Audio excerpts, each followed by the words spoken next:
जय श्री श्याम, हारे के सहारे की जय हो, शीश के दाने की जय हो। दोस्तों, आशा करती हूँ श्याम बाबा के आशीर्वाद से, श्याम बाबा की कृपा से आप और आपका परिवार कुशल मंगल होगा और श्याम बाबा की कृपा हमेशा अपने भक्तों पर ऐसे ही बनी रहे।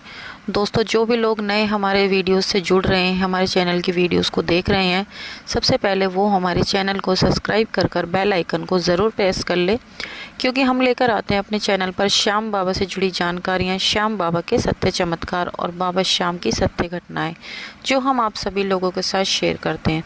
और आप भी हमारी वीडियोस को आगे ज़्यादा से ज़्यादा शेयर कीजिए, ताकि और भी लोग श्याम बाबा से जुड़ सकें, उनकी कृपा को पा सकें।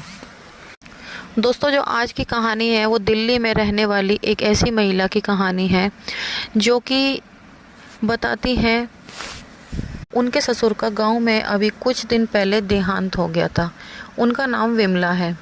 दोस्तों, विमला जी बताती हैं कि उनके जो ससुर हैं उनका गांव में देहांत हो गया था, तो वो गांव में गए हुए थे। वो दो देवरानी जिठानी हैं, दोनों ही अलग अलग रहती हैं। एक दिल्ली में रहती है और एक गाज़ियाबाद में रहती है। दिल्ली में ही जो गाज़ियाबाद है एक वहाँ पर रहती है, एक ख़ास दिल्ली में रहती है। तो ये जो विमला जी हैं ये सबसे छोटी हैं। अब ये दोनों ही भाई और दोनों देवरानी जिठानी गाँव गए हुए थे। अपने ससुर की इन्होंने 13वीं वगैरह की, और 13वीं वगैरह करने के 1-2 दिन बाद वहाँ पर एक आदमी आता है जो कहता है कि तुम्हारे पिताजी ने मुझसे करीब 5 लाख का कर्ज लिया है, मुझे मेरे पैसे चाहिए। तो जब भी वो कहते हैं कि 5 लाख का कर्ज हमें तो पता नहीं, उन्होंने फिर अपनी माँ से पूछा कि माँ, तुम्हें पता है कि पिताजी ने कौन सा कर्ज लिया था? जब भी उनकी माँ कहती है कि नहीं बेटा, मुझे तो पता नहीं, मेरे सामने तो सिर्फ 20,000 रुपये लिए थे। उन्होंने मुझे बताया था कि उन्होंने 20,000 रुपये लिए हैं, बाकी पैसों का मुझे नहीं पता।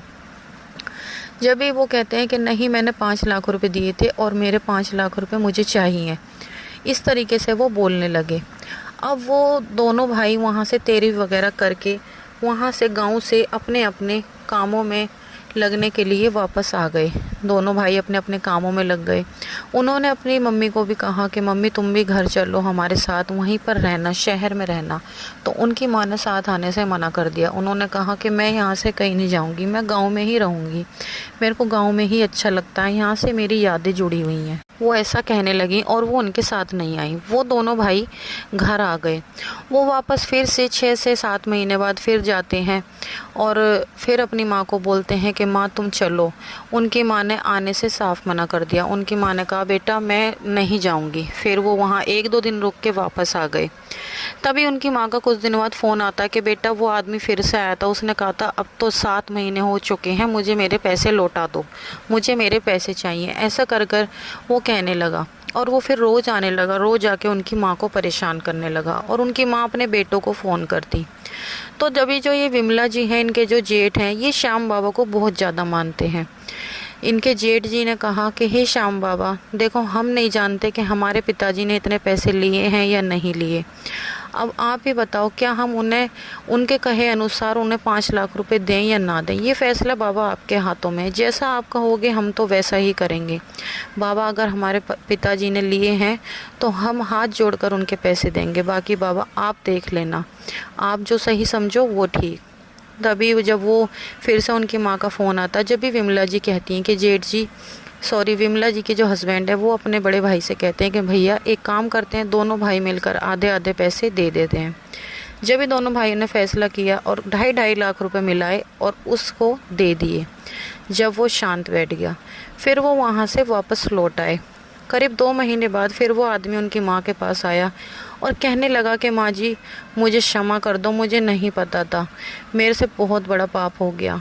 ये 5 लाख रुपए तुम्हारे पति ने मुझसे नहीं लिए थे, मैं खामखा तुमसे कह रहा था।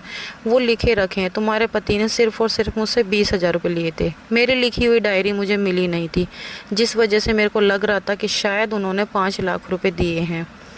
तो वो ऐसा कहने लगे। फिर उन्होंने वापस अपने बेटों को गाँव बुलवाया और उस आदमी ने 4,80,000 रुपये उनको वापस दे दिए और कहा कि मुझसे बहुत बड़ी गलती हो गई। तो दोस्तों, ऐसे हैं हमारे श्याम बाबा। अगर कोई इंसान किसी इंसान के साथ गलत करने के बारे में सोचता भी है ना, तो भी श्याम बाबा अपने भक्त के साथ कभी गलत नहीं होने देते। श्याम बाबा ने उन्हें न्याय दिलाया, श्याम बाबा ने सच का साथ दिलवाया। श्याम बाबा ने उस इंसान की आंखें खोली और उनके जो हिस्से के जो पैसे थे, जो कि उन्होंने 20,000 रुपये उनके पिता ने लिए थे, 20,000 रुपये उस आदमी को दिलवा कर बाकी की रकम उनके बच्चों को वापस करा दी और वो खुशी खुशी वहाँ से अपने घर लौट आए। अब उनके घर में सब कुछ ठीक है, अब उनकी सास को भी कोई परेशान नहीं करता। वो कहती हैं श्याम बाबा की इतनी असीम कृपा है हम पर कि श्याम बाबा के आशीर्वाद से अब हमारे काम में और ज़्यादा बरकत हो गई है और श्याम बाबा हर पल हमारे साथ रहते हैं, हर पल हमारे साथ चमत्कार करते हैं। तो दोस्तों ऐसे श्याम बाबा होते हैं। जो लोग श्याम बाबा पर दिल से विश्वास करते हैं, बाबा उनकी ज़रूर सुनते हैं। आप भी बाबा पर दिल से विश्वास कीजिए। एक बार बाबा को अपने दिल से अपनी परेशानी बताकर देखिए और देखिए श्याम बाबा कैसे आपकी परेशानियों का हल निकाल देते हैं।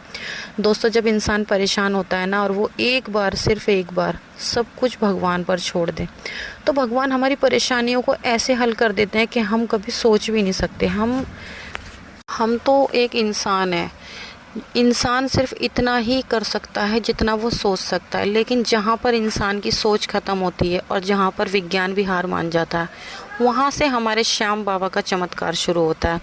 तो दोस्तों अगर कोई भी इंसान परेशान है, चाहे उस पर कितना भी बड़े से बड़ा कर्जा हो या कर्जे से अदर और भी कोई परेशानी हो, तो एक बार मेरे कहने से श्याम बाबा को ज़रूर याद करें और आप देखोगे आपकी ज़िंदगी में बाबा कैसे कैसे चमत्कार करेंगे। तो दोस्तों आज की ये कहानी यहीं पर समाप्त होती है। अगर अच्छी लगी हो तो कमेंट बॉक्स में जय श्री श्याम लिखना बिल्कुल ना भूलें। कल मिलते हैं एक और नई सत्य कहानी के साथ। जब तक के लिए सभी भक्तों को जय श्री श्याम।